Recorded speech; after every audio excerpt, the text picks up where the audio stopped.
지내셨습니까? 별로 못 지내셨습니까? 아멘 소리가 별로 크지가 않네요.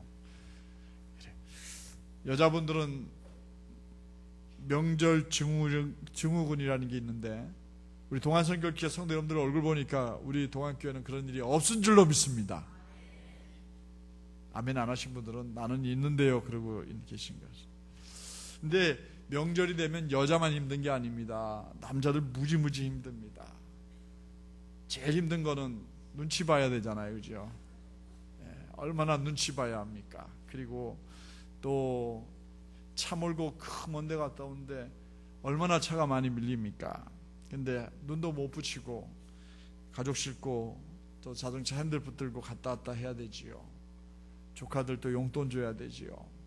또 어느 집에서는 한잔 하라고 하는데 그거 외면해야 되지요. 또 밤새 또 두들기겠다고 하시는데 또 피하지 못하지요. 그래요. 다 고생한 겁니다. 다들 수고한 겁니다. 곁에 계신 분들에게 손잡아 주면서 안아주시거나 또 꼭 껴안아 주시면 더 좋죠. 사랑합니다. 곁에 계셔서 너무 행복합니다. 인사합니다. 사랑합니다.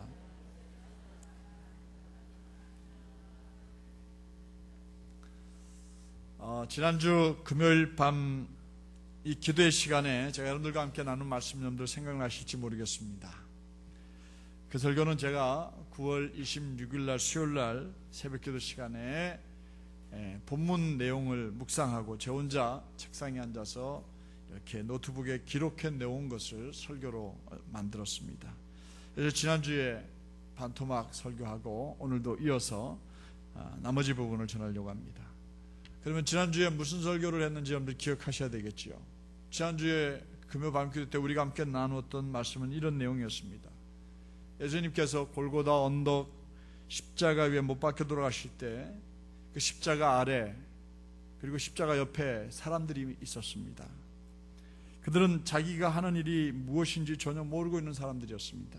그래서 예수님께서는 십자가에 달려서 고통스럽게 매달린 채 하나님께 기도를 드립니다.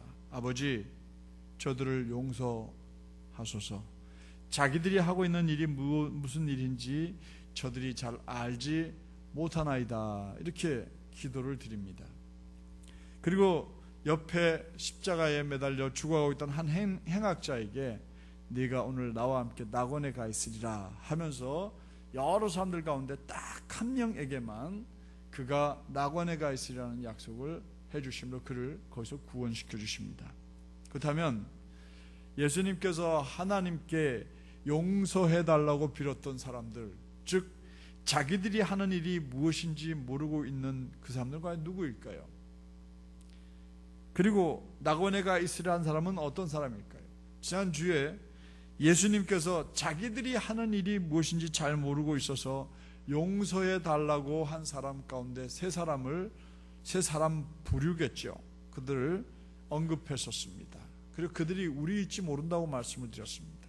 그 세 사람, 즉 예수님의 속옷을 누가 가질 것이냐 하는 것을 놓고 보잘것없는 것에 욕심을 내던 그 군인들, 그들은 지금 예수님의 그 속옷 한 장이 얼마나 무가치한 것인가를, 의미 없는 것인가를, 또 그것을 갖는 사람에게 행운이 있다고 하는데 그 행운이라는 것이 인생에 있어서 얼마나 의미 없는 것인가를 그들이 미처 모르고 지금 제비뽑기를 하고 있었던 겁니다.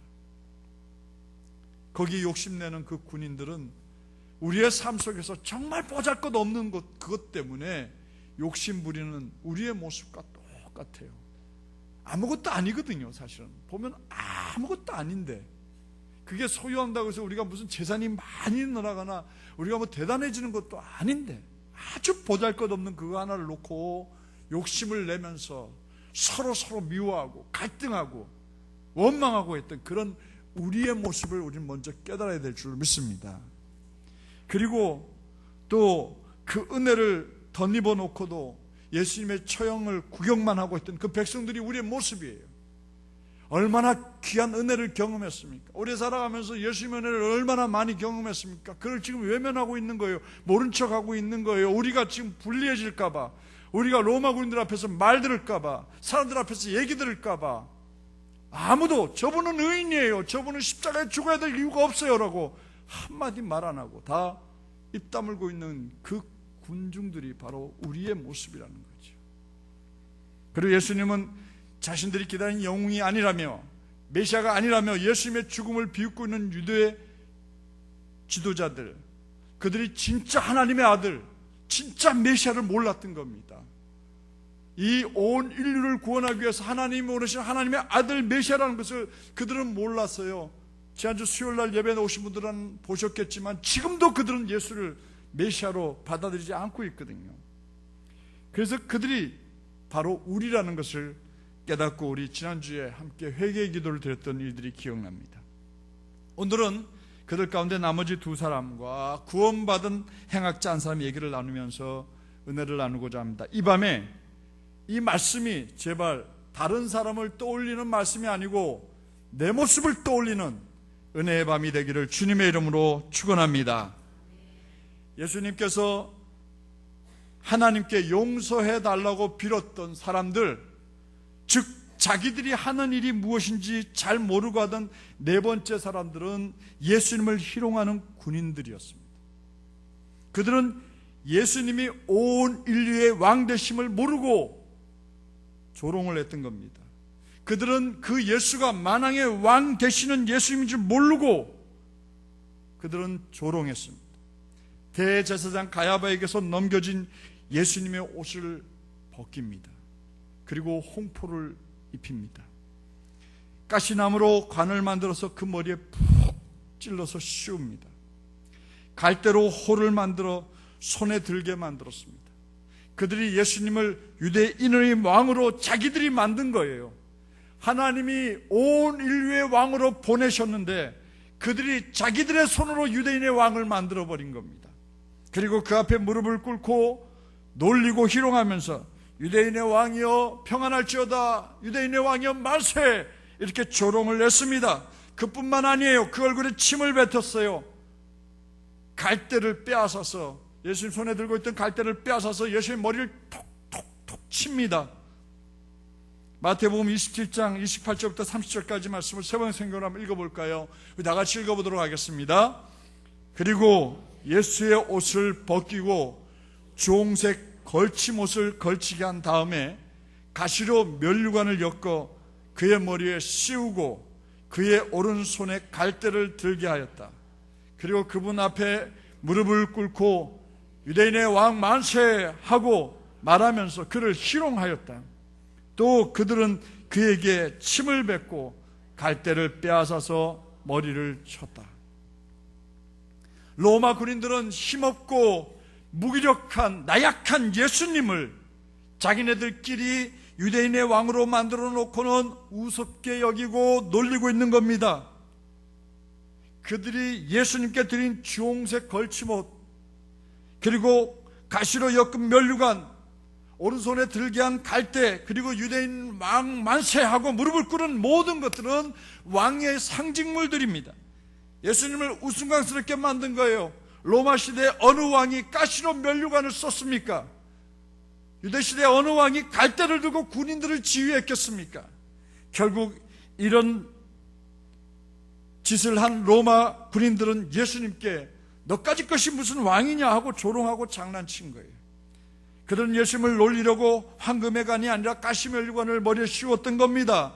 멋진 장식으로 만든 홀이 아니라 갈대를 손에 쥐어주고 머리도 조아리지 않은 채 쳐다보면서 휘죽거려가면서 무릎을 꿇었던 겁니다. 진정한 마음으로 예수를 왕으로 인정하지 않은 채 형식적으로 하는 모든 행위, 그것이 인간을 가장 초라하게 만들고 비참하게 만드는 조롱거리였다는 겁니다. 그런데 여러분들과 제가 주님을 이렇게 희롱했다고 생각해 보신 적은 없습니까? 여러분들은 주님을 이 로마 군인들처럼 희롱하지 않았습니까? 우리는 가끔 로마 군인들처럼 예수님을 직접적으로 희롱하지 않았다고 생각할 거예요. 그러나 우리는 생각해 보세요. 고개를 치켜들고는 휘죽거리고 웃어가면서 형식적으로 무릎을 꿇었던 그 모습은 우리들이 주님을 형식적으로 섬겼던 우리의 모습이 아니었냐 이 말입니다.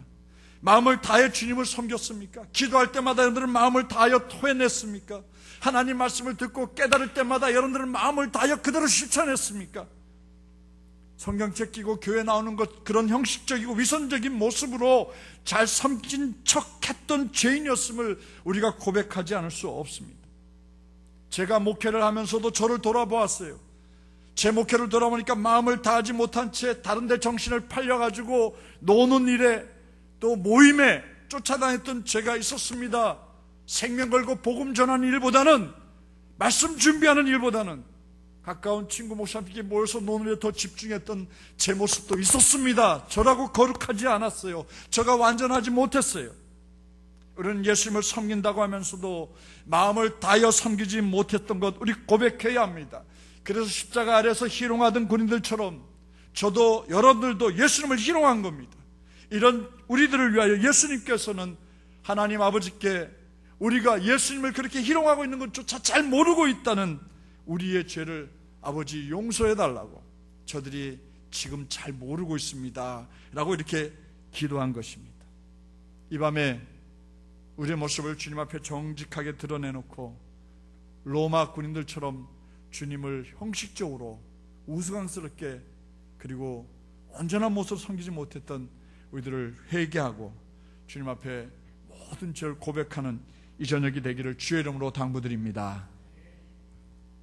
예수님께서 하나님께 용서해달라고 빌었던 사람들, 즉 자기들이 하는 일이 무슨 일인지 알지 못하고 있는 5번째 사람들이 있었습니다. 그 사람들은 십자가에 달린 채 예수님을 모독하고 비방한 행악자였습니다. 그는 예수님 십자가 옆에 매달려 있으면서도 예수님께 어떤 구원을 요청해야 할지 모른 채 자기를 구원해달라고 한 거예요. 자기가 뭘 얘기를 하고 있는지도 모른 채 구원해달라고 한 겁니다. 그래서 주님은 그를 위하여서도 저가 지금 구하는 것이 무슨 얘기인지도 모르는 채 지금 기도하고 있다고, 용서해달라고 지금 하나님께 기도하고 있는 겁니다.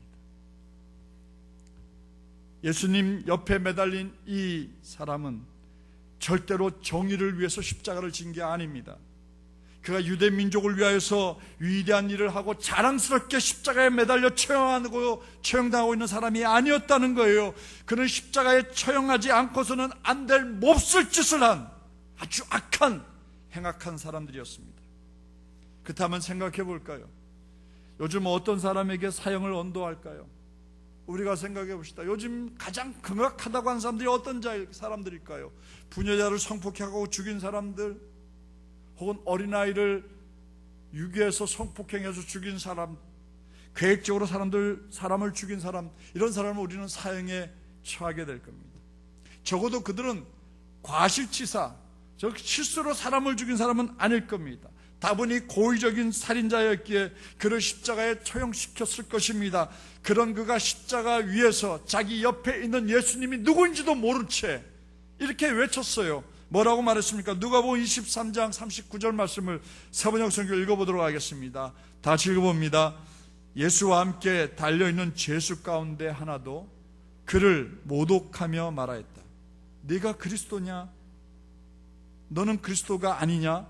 너와 우리를 구원하여라. 다시 한번, 너는 그리스도가 아니냐? 너와 우리를 구원하여라. 이 사람에게 구원이라는 게 과연 뭘까 생각해 보셨습니까? 성경을 읽거나 말씀을 들을 때는 생각을 하셔야 합니다. 이 십자가에 매달려 있는 이 사람에게 구원이라는 게 뭘까요? 그에게 구원이라는 것이 결국은 십자가에서 자기를 내려주는 거예요. 그죠? 그리고 사형을 면하여서 목숨을 건지는 일이 그에게 구원입니다. 지금 십자가에 매달려서 죽어가고 있는 이 사람은 모든 죄가 용서되어지고 십자가 밑에서 끌어져서 그가 노인받는 게 구원받는 거예요. 그 구원이 가능한 일일까요? 그를 끌어내린다고 해서, 예수님이 그를 십자가에서 내려놓는다고 해서 로마 군인들이, 행정당국이 그걸 이해할 수 있을까요? 그게 이해가 된다면 구원받을 수 있을 거예요.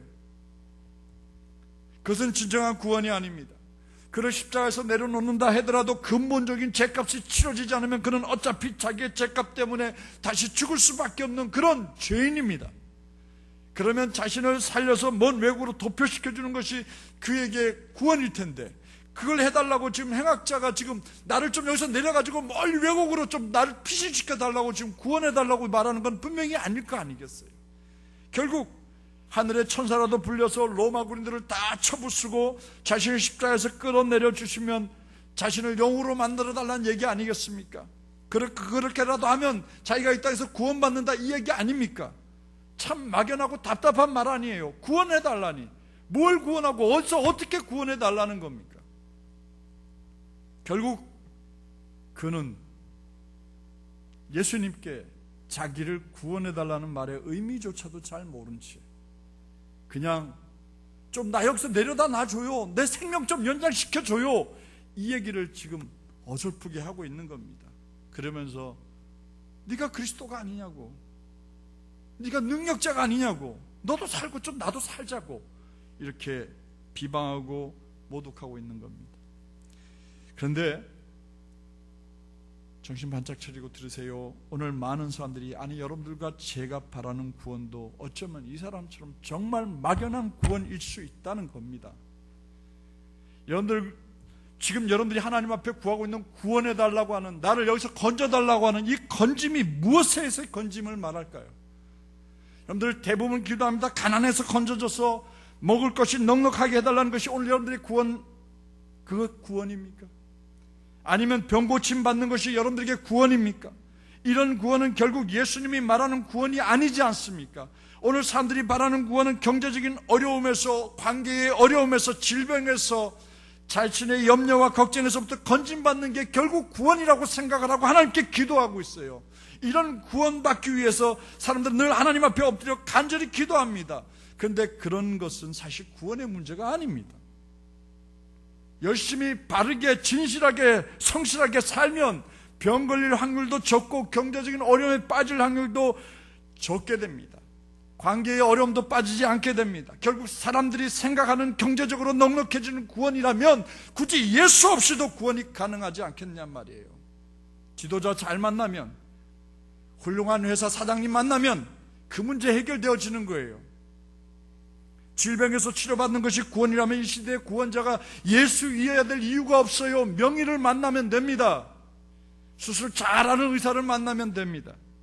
이런 구원은 지난날 우리가 예수를 바로 알지 못했을 때나 구하는 구원들이에요. 바램들이에요.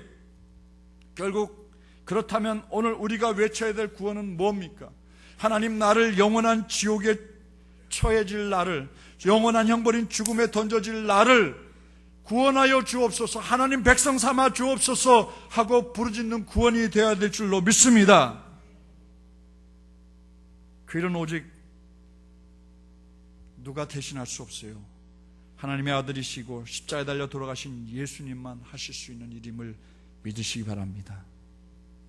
그러므로 우리는 지금 우리가 해야 될 일은 이 구원을 모르는 채 예수 믿으면 잘 살게 되는데, 예수 믿으면 복 받는데, 예수 믿으면 건강해진다라고 말하고 있는 그것부터 우리가 고쳐야 되고, 이것이 우리가 얼마나 잘못 알고 있는가를 깨달아야 합니다. 그리고 이것을 모르는 사람들에게 진정한 구원의 의미를 전해야 합니다.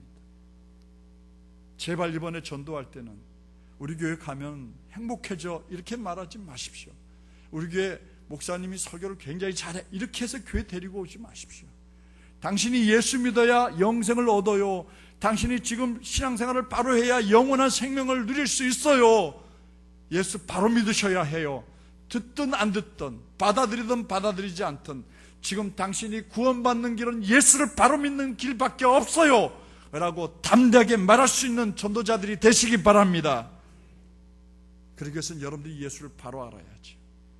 예수가 누구인지 올바로 알아야죠. 나도 모르는 예수를 전할 수는 없잖아요. 그래서 이번 주일 설교도 저는 예수에 대하여 이야기할 겁니다. 오늘 강대상에서 예수는 사라지고 착하고 바르게 살고 복받는 길이 뭔가만 이야기하는데 그건 복음이 아니에요. 오늘 대부분의 사람들은 현실적인 문제로부터의 구원을 더 원합니다. 그러므로 여러분들이나 제가 해야 될 일은 그들의 바람에 맞춰져 가기보다는 참된 구원을 가르쳐주고 그들의 무지를 일깨워줘서 예수님만 인생의 진정한 구원자 되심을 전하기에 우리의 남은 삶을 드리겠노라 다짐하는 이 밤이 되기를 주님의 이름으로 축원합니다. 축원합니다. 이렇게 십자가 아래 혹은 옆에 있던 사람들이 자기들이 무엇을 하고 있는지조차 잘 모르고 예수님에게 조롱과 비웃음과 모독하는 행위를 하고 있었습니다. 그들은 예수님의 중보기도의 대상자들이었습니다. 그런데 유일한 한 사람, 예수님 십자가 곁에서 이 구원의 문제를 바로 알고 해결한 유일한 한 사람이 있었습니다. 그는 아이러니컬하게도 종교인이 아니었습니다. 예수님의 제자도 아니었습니다. 자기의 죄값을 지고 십자가에 달려 매달려 있는 행악자였습니다. 그는 예수님을 비방하고 모독한 사람과 전혀 다를 바 없는 자기의 죄값 때문에 십자가에 달려 죽어가고 있는 사람이었어요. 자기의 죄값 때문에 죽어야 될 여러분들과 나와 똑같은 사람이었다는 겁니다. 그런데 그가 십자가에 매달린 다른 행악자와 다른 것이 하나 있었습니다. 그는 자기 옆 십자가에 못 박힌 예수가 누구인지 알고 있었다는 거예요. 아마 이 사람은 잡히기 전에 예수님에 대하여 소문을 들었거나 기적이 일어나는 현장에서 혹은 그분이 전하는 말씀을 들었을 사람일지도 모릅니다. 어쨌든 그는 예수님을 비방하는 사람을 향하여 이렇게 말했어요. 뭐라고 그랬습니까? 40절과 41절을 세 번 성경을 읽어보겠습니다. 다시 읽어봅니다. 똑같은 처형을 받고 있는 주제에 너는 하나님이 두렵지 않느냐? 우리가 저지른 일 때문에 그의 마땅한 벌을 받고 있으니 당연하지만 이분은 아무것도 잘못한 일이 없다. 그는 예수님이 자기들과는 다른 죄 없는 분임을, 그런데 십자가에 처형당하고 있다는 것을 자기 입으로 고백한 겁니다. 예수님을 바로 알았던 겁니다. 예수님은 우리에게 복 주는 분, 우리를 잘 살게 하는 분, 우리를 병 고쳐주는 분, 로마에서 우리를 해방시켜 주실 분으로 알고 있는 게 아니었어요. 그는 죄 없는 분인데, 근데 십자가를 지고 있다고 똑똑히 인식했습니다. 그리고 예수님을 향하여 이렇게 부탁을 드립니다. 한번 읽어보도록 할까요? 다 같이 읽어보겠습니다. 시작. 예수님, 주님의 나라에 들어가실 때 나를 기억해 주십시오. 나를 이라는 말에 여러분들 이름을 넣어봅시다. 같이 읽어봅니다. 예수님, 주님이 주님의 나라에 들어가실 때에 상진이를 기억해 주십시오. 자기 가슴을 치면서 정말 진실하게 한 번 더 읽어봅니다. 시작. 예수님, 주님이 주님의 나라에 들어가실 때 상진이를 기억해 주십시오. 세 분이 상진이라고 그러셔서 감사합니다. 한 번 더 제가 마이크에서 떨어질 테니까 더 진실하게 눈을 감고 예수님, 주님이 주님의 나라에 들어가실 때 상진을 기억해 주십시오. 여러분들을 외칩니다. 시작. 예수님, 주님이 주님의 나라에 들어가실 때 상진이를 기억해 주십시오. 할렐루야. 저는 그날 수요일날 이 말씀을 아침에 묵상한 후에 온종일 이 말씀이 제 머릿속에, 제 가슴에 오래 남았습니다. 그렇습니다. 저는 그날 제 사역이 다 맞춰지는 날까지 저도 이렇게 기도하리라 다짐했습니다. 제가 이 기도를 미처 드리지 못하고 의식을 잃어가게 되면 여러분들 가운데서 혹시 이순정 권사님께서, 박명희 권사님께서 누군가가 예수님, 여기 일평생을 주님을 위해 살다가 지금 당신 곁으로 떠나는 박상진 목사를 기억하사 당신의 낙원에 그를 있게 해 주십시오 라고 꼭 기도해 주시기를 부탁을 드립니다. 왜 아멘 안 하십니까? 이순정 권사님 왜 아멘 안 하십니까? 유장로님 왜 아멘 안 하십니까? 꼭 부탁을 드립니다. 예수님께서는 예수님을 십자가에 못 박아 놓고 보잘것없는 속옷에 욕심을 부리던 로마 병정 같은 우리들, 은혜를 받아놓고도 기적의 현장을 목격해 놓고도 말씀을 통해 깨달음을 얻어놓고도 지금 죄 없는 분이 십자가에 달려 돌아가고 있는데 아무도 말 한마디 하지 않고 그냥 구경만 하고 있는 그 백성들과 내가 전혀 다를 바 없다는 걸 깨달으시기 바랍니다. 내 생각, 내가 원하는 메시아, 내가 말하는 메시아가 아니기 때문에 그는 절대로 구세주가 될 수 없다고 비웃고 있는, 자기 손으로 하나님의 아들을 죽이고 있는 종교인들과 같은 우리들, 예수님을 모욕하고 희롱하는 군인들과 같은 우리들, 현실적인 구원을 강력하게 요구하는 행악자와 같은 우리들을 위해서 예수님께서는 지금도 십자가 위에서 아버지, 저들을 사하여 주십시오, 자기들이 하는 것을 알지 못함이니이다 하고 기도하고 계심을 기억하시기 바랍니다.